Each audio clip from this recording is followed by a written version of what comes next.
Shaykh Rabi' Hafidhullah mentioned a beautiful benefit in Surah Al-Luqman, and that is the arrogant person. Allah says, وَلَا تَمْشِي فِي الْأَرْضِ مَرَحًا. Don't go in the land full of pride. إِنَّ اللَّهَ لَا يُحِبُّ كُلَّ مُخْتَالٍ فَخُورٍ. Allah doesn't like every arrogant, boastful, haughty person. Allah doesn't like that person. And in Surah Al-Isra, Allah says, وَلَا تَمْشِي فِي الْأَرْضِ مَرَحًا. Don't go in the earth full of pride. إِنَّكَ لَن تَخْرِقَ الْأَرْضَ. You did not penetrate the land, the earth. Did you travel around the whole world? Or did you penetrate the earth? You didn't do that. وَلَن تَبْلُغَ الْجِبَالَ طُولًا. Nor did you reach the mountains in height. So what are you being arrogant for? You didn't reach the mountains in height. So what is there to be arrogant for? What is there to turn away from Allah's deen? What is there left for you to turn away from the deen of Allah? Or to fall into sins and not be scared? In an authentic narration, the Prophet ﷺ mentioned, the believer, he sees his sins as a mountain about to fall on his head. But the hypocrite sees his sins just like a fly, he brushes it off, as though it's nothing. And this is why the destruction comes. It could come to you, Ya Abdullah, sooner or later. If later, in the Akhirah, Allah says, سَنَسْتَدْرِجُهُمْ مِنْ حَيْثُ لَا يَعْلَمُونَ وَأُمْلِي لَهُمْ. Step by step, we give them what they want of this dunya, because it's short. Give them, let them have it.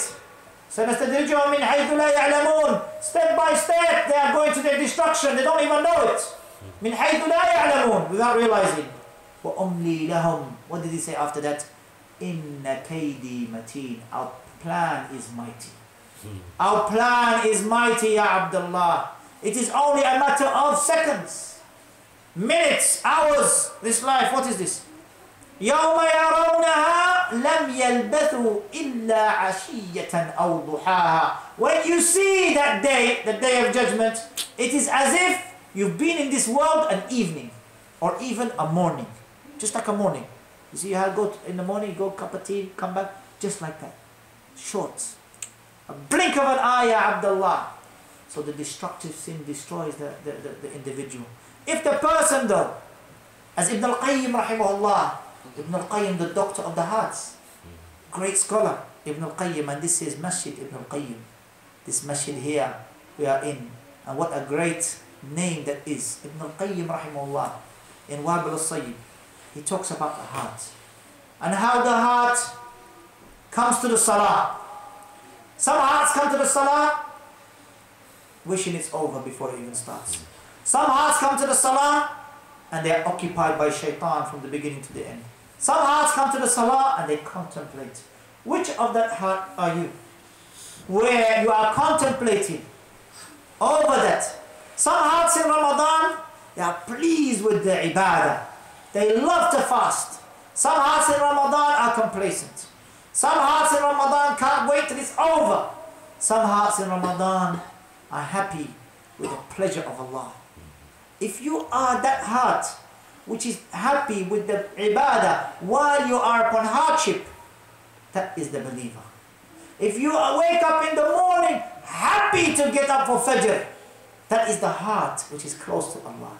If you wake up in the morning and you don't want to get up, somebody has to put water in your face and you have to get more water and then more water and you get up complacent. وَإِذَا قَامُوا إِلَى الصَّلَاةِ قَامُوا كُسَالًا. When they stand up for the prayer, they stand up lazily. If that is the heart that you have, Allah says, فَانْتَظِرُوا إِنِّي مَعَكُمْ مُنْتَظِرُونَ. Wait, because I am waiting for you as well, with you.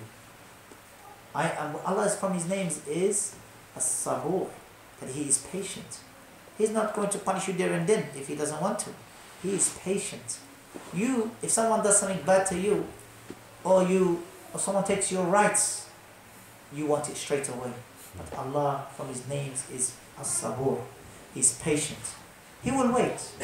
And He will wait. And He will wait. And when your time comes, إِذَا جَاءَ أَجَلُهُمْ لَا يَسْتَأْخِرُونَ سَاعَةً وَلَا يَسْتَقْدِمُونَ. It is not preceded by an hour, nor it is delayed by an hour. Shaykh Ibn Uthaymeen rahimahullah gave example about a rider on a motorbike. He was riding Qasim and he came to at traffic lights. He came to a traffic light, from green it turned to red. And he waited.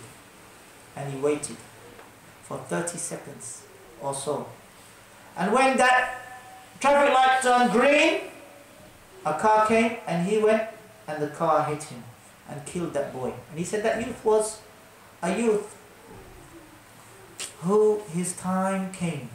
The fact that it was delayed by 30 odd seconds, this is not delayed from the appointed time, rather his death came on time. It came on time, and that traffic light was a reason, and that car was a reason for his life to go. Another incident, an individual in Riyadh driving and his tire blew. His car rolled over many times. And then when the ambulance came, they said to him, say La ilaha illallah. Say La ilaha illallah. He was listening to the song in the car. He started repeating the song in the car. So how you live is usually how you're going to die. So فَتَرَبَّصُوا حَتَّى يَأْتِيَ اللَّهُ بِأَمْرِهِ. So wait until Allah comes with His command. The deen of Allah subhanahu wa ta'ala is powerful. The deen of Allah is powerful. The Quran, if it was revealed on a mountain, it would crumble for the fear of Allah. If you were to understand the words of Allah and how great they are and how great Allah subhanahu wa ta'ala is, wallahi ya ikhwan, all of us will be probably praying Taraweeh every night for the rest of the year. Just like the ulama, إِنَّمَا يَخْشَى اللَّهَ مِنْ عِبَادِ الْعُلَمَاءِ. Wallahi, we fall short. We are talking about myself first and foremost. We fall short. But really, if we really truly feared Allah, Ramadan would not be just the only time where we turn to Allah for Tawbah and Taraweeh and Qira'at al-Quran. Yes, Ramadan shouldn't be like any other, no doubt.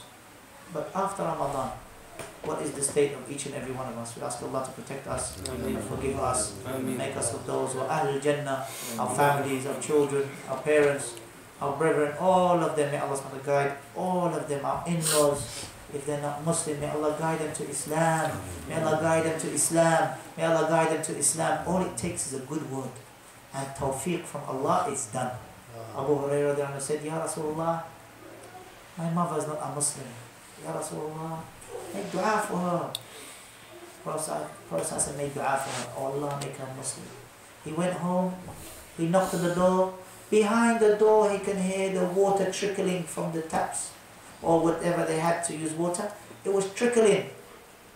When he opened the door, she said, after doing wudu, after cleaning herself, Ashhadu an la ilaha illallah wa rasulullah. It only takes that tawfiq from Allah and they become Muslim. It's not that hard. It's not that difficult. If we just put that spark, remind them of the akhirah, remind them. You see, if when they read Quran, they see how powerful Quran is. There is nothing like the Quran. No contradiction, perfection, proven scientific facts if you want to come from that angle. But the miracle of the Quran is the message. Tawheed. That's the miracle of Quran. Tawheed. The oneness of Allah. It's not politics. People wasting their time jumping up and down politics. The miracle of Quran is Tawheed. And none has the right to be worshipped except Allah. No religion, no way of life on the face of this world is upon Tawheed as Allah wants it to be. Whether you are Christian, a Jew, Magian, whatever religion you are, they all have deficiencies in Tawheed. They all end up calling upon other than Allah, worshipping other than Allah. But with Islam, none has the right to be worshipped except Allah. All of it, your life, your death, your sacrifice, your prayer, for Allah. Nobody else. We ask Allah to protect us.